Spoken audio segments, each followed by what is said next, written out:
नमस्कार। मैं संजीव कुमार आज तंत्राचार्य गोपीनाथ कविराज और योग तंत्र साधना, जिसे अथक प्रयास से अपनी लेखनी से व्यक्त किया है रमेश चंद्र अवस्थी जी ने, इसके कुछ अंशों को मैं आपके समक्ष प्रस्तुत करने का प्रयास कर रहा हूँ। सिद्धियों के संबंध में पूज्य चरण कविराज जी ने लिखा है, मायातीत शुद्ध विद्या अथवा सरस्वती का आश्रय करके जिन सिद्धियों का उदय होता है उनका नाम तत्वमूलक परासिद्धि है। लौकिक कामों के लिए जिन सिद्धियों की जरूरत होती है उन्हें अपरा सिद्धि कहते हैं। परा अपरा दोनों ही खंड सिद्धियां हैं। महासिद्धि ही श्रेष्ठतम है, जिनमें पहली है समलीकरण, दूसरी शिवत्व लाभ, अपना परम शिव की अवस्था। यही वास्तविक पूर्णत्व है। इस अवस्था में पूर्ण स्वातंत्र्य आता है।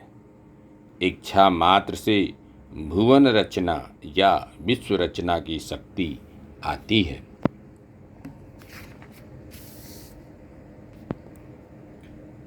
शिव के विचार से जाति कहने से स्त्री और पुरुष मात्र दो ही जातियां मनुष्य की मानी गई हैं।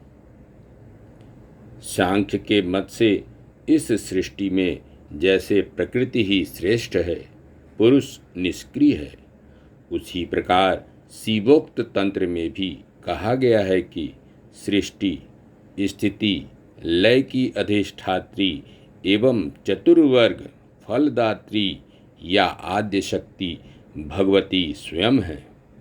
अन्य किसी में वह शक्ति नहीं है जो जीव को मुक्ति प्रदान कर सके। मनुष्य के बोध में जो यह पुरुष और नारी है, यह दोनों प्रकृति या शक्ति ही हैं। शिव कहते हैं कि सबसे निम्न स्तर का व्यक्ति वह है जिसमें मात्र देहात्म बुद्धि है, अर्थात जो केवल शरीर को ही सब कुछ समझता है। पशु उसका दूसरा नाम है।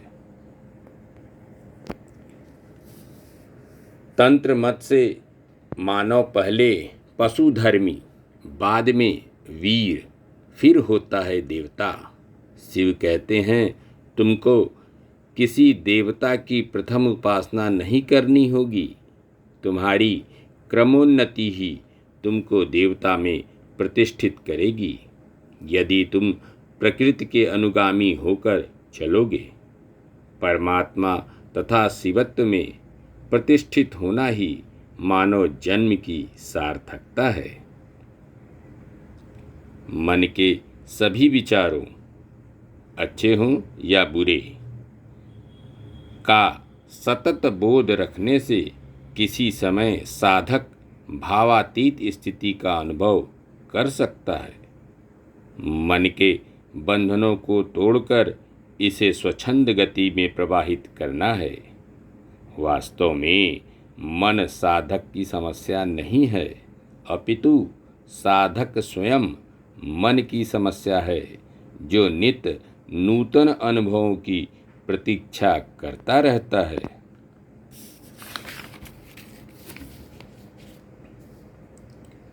बिंदु अर्थात आज्ञा चक्र पर ध्यान केंद्रित करने से काल, टाइम तथा अंतराल, स्पेस दोनों एक दूसरे के निकट आ जाते हैं। अन्यथा वह एक दूसरे से बहुत दूर हैं। यह दोनों ही मन के अंतर्गत है। यदि काल और अंतराल नहीं है तो मन भी नहीं है। ध्यानावस्था में दोनों ही युक्त हो जाते हैं, एक शिव दूसरा शक्ति, दोनों का सामरस्य। महामहोपाध्याय पंडित गोपीनाथ कविराज का जन्म पूर्व बंग अर्थात बांग्लादेश के अंतर्गत ढाका जिले के धामराई ग्राम में 7 सितंबर सन 1887 ईस्वी को हुआ था। सन 1910 में डॉक्टर वेनिस के आकर्षण के कारण क्वींस कॉलेज वाराणसी में अध्ययन हेतु प्रवेश लिया। यहाँ एमए में प्रवेश पाकर गोपीनाथ जी ने इतिहास एवं संस्कृत, पुरालेखा शास्त्र, मुद्रा विज्ञान तथा पुरालिपि विषयों का डॉक्टर वेनिस के निर्देशन में अध्ययन किया तथा प्राचीन परिपाटी से संस्कृत पढ़ी। अप्रैल सन 1913 में आपने इलाहाबाद विश्वविद्यालय से एमए अंतिम वर्ष की परीक्षा प्रथम श्रेणी में प्रथम स्थान प्राप्त कर एक कीर्तिमान स्थापित किया। अनेक स्थानों पर नियुक्तियों के प्रस्ताव ठुकराकर गोपीनाथ जी ने वाराणसी में रहकर शोध कार्य करना स्वीकार किया और सन 1914 में सरस्वती भवन की स्थापना के बाद 125 रुपये प्रतिमास के वेतन पर अधीक्षक पद पर नियुक्ति स्वीकार की। डॉक्टर वेनिस का 4 अप्रैल सन 1918 में निधन हो गया। इनके स्थान पर डॉक्टर गंगानाथ झा की नियुक्ति हुई। इसी वर्ष कविराज जी ने 21 जनवरी सन 1918 में योगी राजाधिराज विशुद्धानंद परमहंस देव से दीक्षा प्राप्त की थी। कविराज के पास अनुभव सिद्ध समृद्ध ज्ञान का अक्षय भंडार था। जीवन व्यापी स्वाध्याय एवं साधना द्वारा संचित ज्ञान तथा दिव्य अनुभूतियाँ उनके स्वभाव का अभिन्न अंग बन गई थीं। उनके मुखमंडल की आभा तथा विशाल चक्षु उनकी जीवन मुक्तावस्था का परिचय देते थे। सुख में हर्ष व दुख में उन्हें कभी पीड़ित नहीं देखा गया। एकमात्र युवा पुत्र का निधन उन्हें विचलित नहीं कर सका। कैंसर व मूत्रकिच्छ की असह्य शल्य चिकित्सा में भी वह मन का संतुलन नहीं खो सके। आत्म प्रसिद्धि से इतने दूर थे कि शासन तथा विश्वविद्यालयों द्वारा प्रदत्त मानद उपाधियों को लेने कभी नहीं गए। कविराज जी के जीवन की चरमतम उपलब्धि है अखंड महायोग, जिसके लिए वे आजीवन कृत संकल्प रहे। अखंड महायोग का उद्देश्य है गुरु कृपा के प्रभाव से काल की निवृत्ति। सरल शब्दों में लक्ष्य है सर्व दुख निवृत्ति।